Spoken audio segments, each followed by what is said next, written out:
The Black Isle show celebrates the best of farming in the Scottish Highlands and beyond.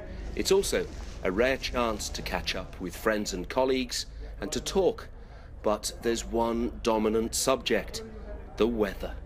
This is the worst I can remember since the year of 1985, which was absolutely miserable. It was the worst in my father's lifetime of farming in 1985, and I haven't seen anything like it in 30 years.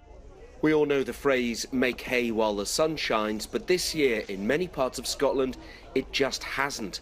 The Scottish Government says it's keeping a close eye on the situation and is ready to help, but the industry is very concerned as the farming calendar goes way out of kilter. The spring was very wet, very cold, and it's continued right through till August now. We're into autumn now, I suppose.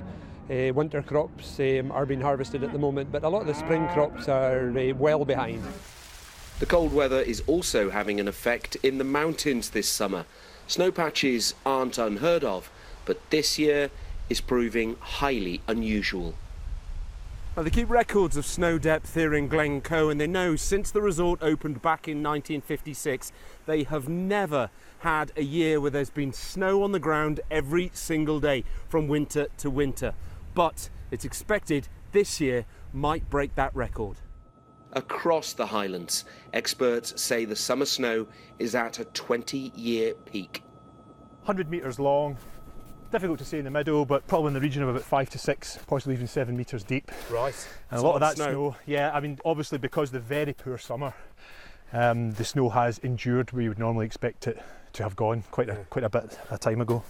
So really, really unusual, and that pattern is repeated all over the Highlands. We're seeing snow in places where we just don't normally see it. The amount of snow that fell in winter was unusual, though not exceptional, but the summer so far has been very, very unusual in its coolness. The jet stream is again the culprit, pushing further south than normal and leaving Scotland cold and wet. For some, the endless winter is a blessing, but for others, the bleak midsummer is a curse.